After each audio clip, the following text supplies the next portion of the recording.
انہوں نے کہا کہ در حقیقت پاکستان تحریک انصاف ہم سے یہ مطالبہ کر رہی تھی، ایک ہی ان کا بیسکلی مطالبہ تھا، وہ کہتے تھے کہ ہمارے تمام اسیران اور ہمارے جو پریزنرز ہیں انہیں رہا کر دیں انکلوڈنگ عمران خان. اور ہم نے ان کو بتایا کہ اگر آپ کو عمران خان کی رہائی چاہیے تو عمران خان کو تو پھر پارڈن یا معافی یا کلیمنسی کے لیے پریزیڈنٹ جو ہے وہ پرائم منسٹر یعنی شہباز شریف صاحب جو ہیں فارم 47 کے وہ ریکمنڈ کر سکتے ہیں پریزیڈنٹ آصف علی زرداری کو، اور یوں ہی ہم عمران خان کی جان بخشی جو ہے وہ کر سکتے ہیں، اور کوئی طریقہ نہیں ہے. اور ساتھ میں عرفان صدیقی صاحب نے یہ بھی کہا کہ پاکستان تحریک انصاف کی یہ ریٹن ڈیمانڈ نہیں تھی، یہ وربلی انہوں نے ہمارے کان میں کہا ہے. اور اصل میں یہ جو جوڈیشل کمیشن کی وہ بات کرتے تھے مئی 9 کی اور 26 نومبر 2، یہ تو ویسے ہی انہوں نے لکھ کے دے دیا، اصل میں ان کا یہ مطالبہ ہی نہیں تھا. اب آپ خود اندازہ لگا لیں کہ عرفان صدیقی صاحب کتنے آنےسٹ اور دیانتدار ہیں اور یہ کتنی ایک جان ہے ان کی اس انٹرویو میں. لیکن یہ ڈس انفارمیشن کمپین کا آپ اس کو حصہ سمجھ سکتے ہیں، اور ویسے فیک نیوز کے اوپر آپ دھڑے دھڑے قسم کے قوانین جو ہیں وہ بناتے چلے جائیں. اب آئے اس چیز کے اوپر کہ جہاں تک پاکستان تحریک انصاف کا تعلق ہے، پاکستان کے اخبارات بھی ابھی لکھ رہے ہیں کہ پاکستان تحریک انصاف جو ہے وہ اب مذاکرات میں بالکل انٹرسٹڈ نہیں ہے. وہ پہلے ہی شٹ اپ کال دے چکے ہیں. اس کے حوالے سے میں نے آپ کو پچھلے ویلاگ میں بتایا تھا کہ جب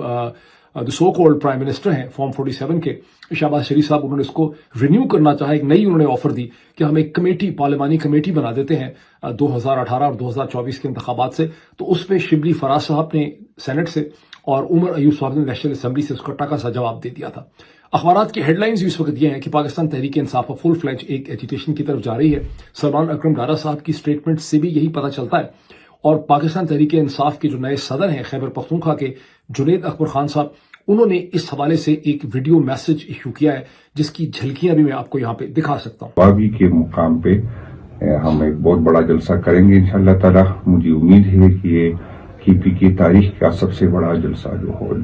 چھوٹا سا میسج ہے جنید اکبر خان صاحب کا، جو پاکستان تحریک انصاف کا جو آفیشیل یوٹیوب کا چینل ہے وہاں پہ پڑا ہوا ہے، 3-4 منٹ کا یہ میسج ہے،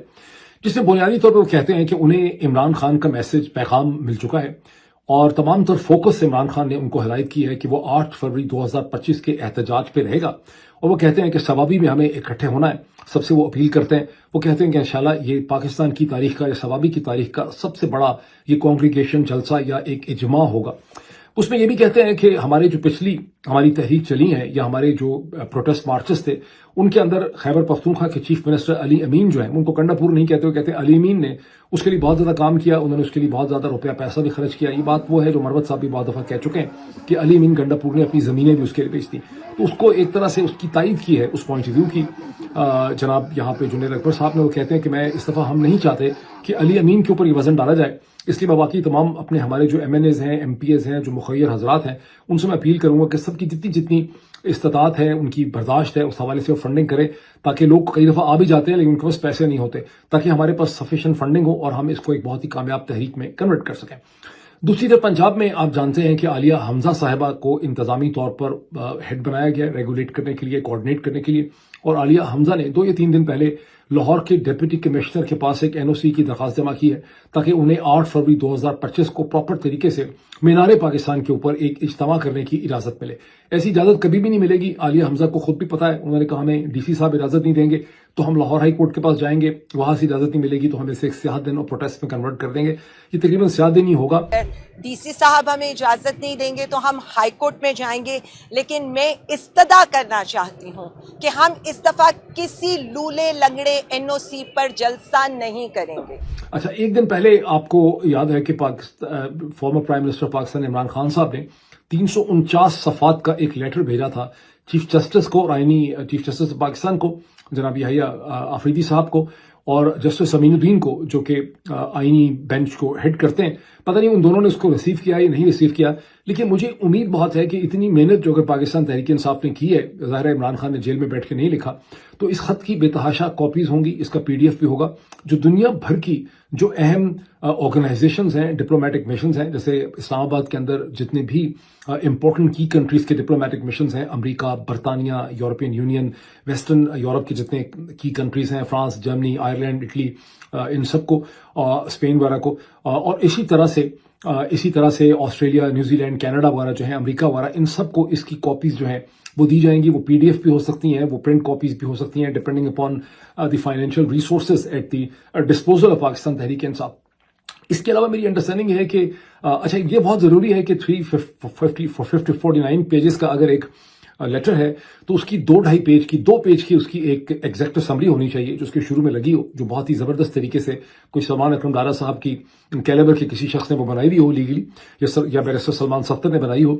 اور وہ جو ہے اس کے ساتھ لگی ہو. اچھا, اس کے علاوہ دنیا بھر میں جو اقوام متحدہ کے ذیلی ادارے ہیں, خود یونائٹڈ نیشن ہیومن رائٹ ہے, اس کے علاوہ اس کی جتنے سیکریٹریٹس ہیں, جو سیکریٹریٹ ہے یونائٹڈ نیشن کے سیکریٹری جنرل کا جو سیکریٹریٹ ہے وہ, اس کے علاوہ جنیوا کے ان کے جو آفس ہیں, ان تمام جگہوں پہ اس کی کاپیز جانی چاہیے. اس کے علاوہ جتنی میڈیا آرگنائزیشنز ہیں جو پاکستان پہ فوکس کرتی ہیں, جیسے الجزیرہ ہے, جیسے گارڈین ہے, برطانوی پیپر ہے,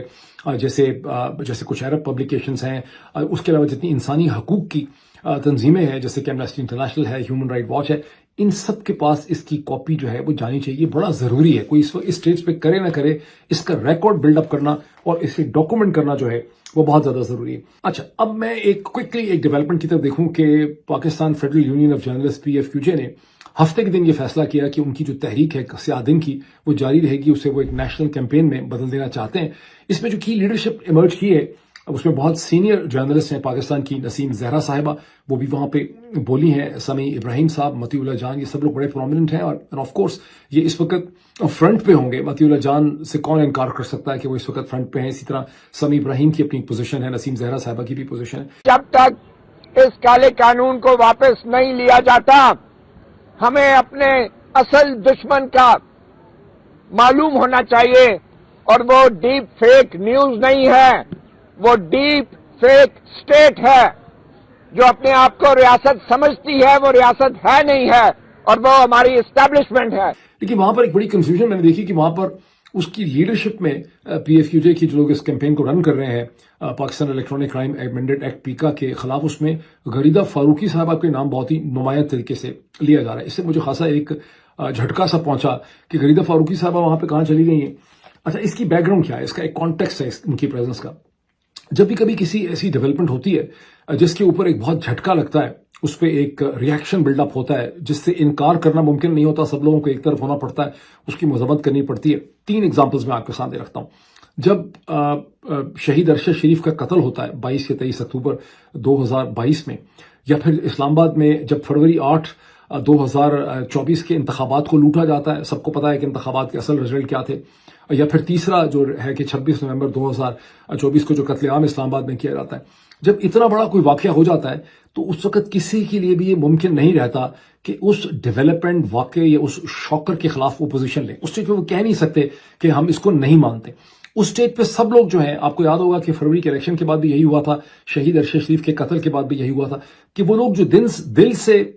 ہوتے نہیں, اس کا حصہ نہیں ہوتے ہیں, وہ دوسری طرف کھڑے ہوتے ہیں, وہ اصل میں بلیو نہیں کرتے اس کاز میں, وہ بھی مومنٹریلی طور پہ اس کاز میں شامل ہو جاتے ہیں. یہ بڑی انٹرسٹنگ ہیومن ڈیولپمنٹ ہے, اور مجھے لگتا ہے کہ غریدہ فاروقی صاحبہ بھی اسی چیز کے تحت یہاں شامل ہوئی ہیں. اب آئی ڈونٹ نو اور کتنے لوگ ہیں جو غریدہ فاروقی صاحبہ کی طرح کی یہاں ان کی پوزیشن ہوگی اصل میں, لیکن اگر یہ لوگ بہت زیادہ تعداد میں اس میں شامل ہیں تو پھر یہ PFQJ کی کیمپین جو ہے اس کو اپنی ڈائریکشن میں یہ موڑ بھی سکتے ہیں. اس کو ذہن میں رکھنا جو ہے وہ بہت ضروری ہے. اب ایک دن پہلے ہم نے 2 دن سے ہم ڈسکس کر رہے ہیں کہ یورپین یونین جو ہے, اس نے جب ڈان کو بھی انٹرویو دیا, انہوں نے بتایا کہ یورپین یونین کے جو اسپیشل انوائے ہیں اولف اسکوک جو ہیں,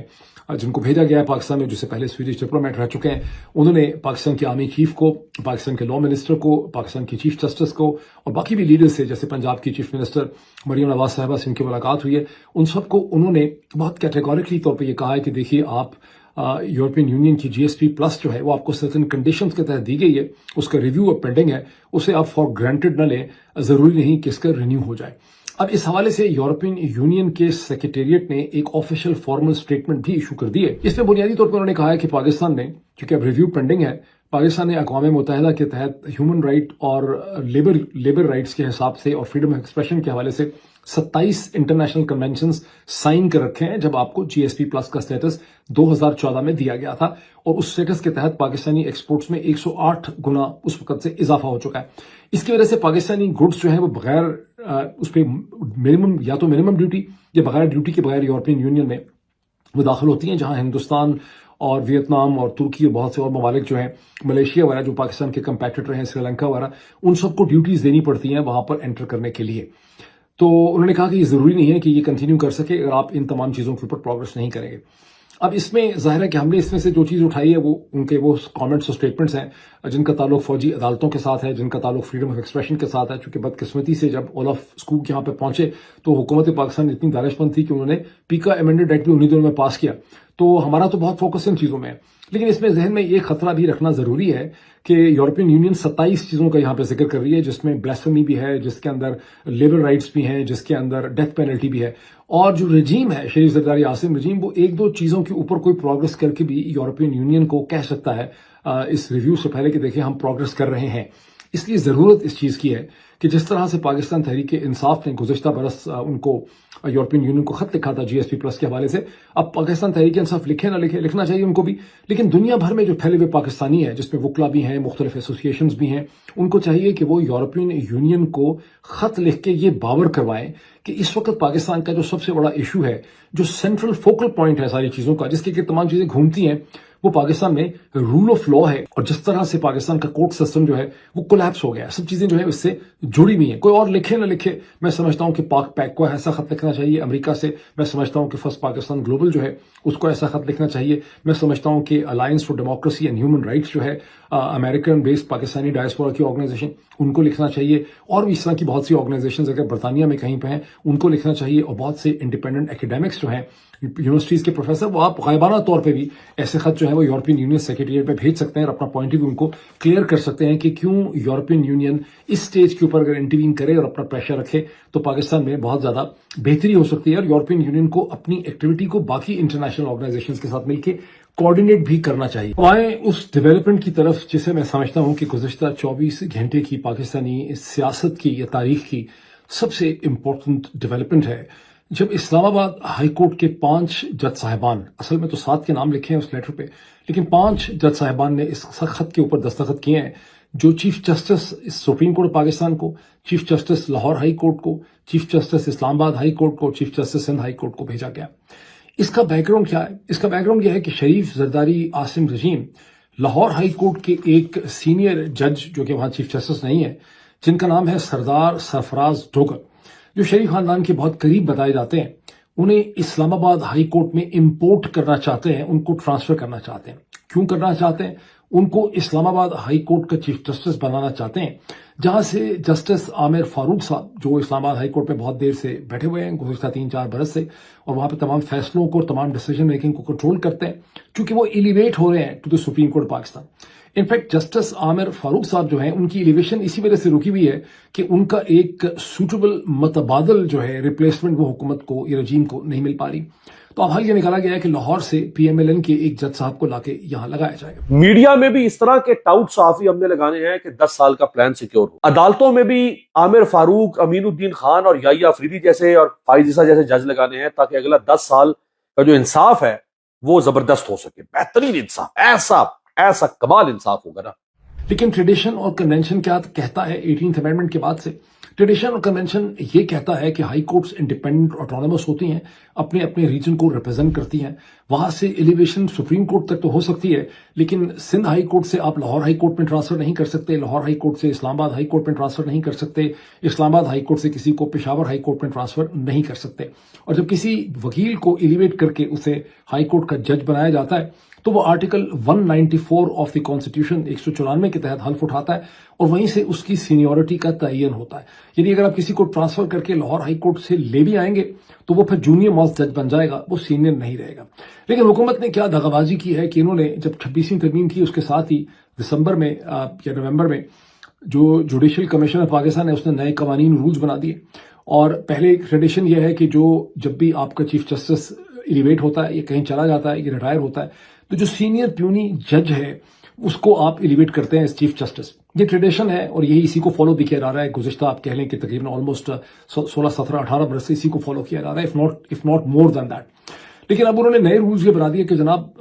جوڈیشل کمیشن جو ہے وہ 5 سینئر موسٹ ججز میں سے کسی کو بھی چیف جسٹس کے طور پہ اس کا چناؤ کر سکتا ہے. یہ کتنی احمقانہ صورتحال ہے کہ اسلام آباد ہائی کورٹ جہاں جج ہی 6-7 ہیں اس میں سے آپ 5 سینئر موسٹ کا مطلب ہے کہ اپنی مرضی سے کسی کو بھی آپ ایلیویٹ کر سکتے ہیں. لیکن ان کو اسلام آباد ہائی کورٹ میں سے کسی کو بھی ایلیویٹ نہیں کرنا. یہاں انہوں نے ابھی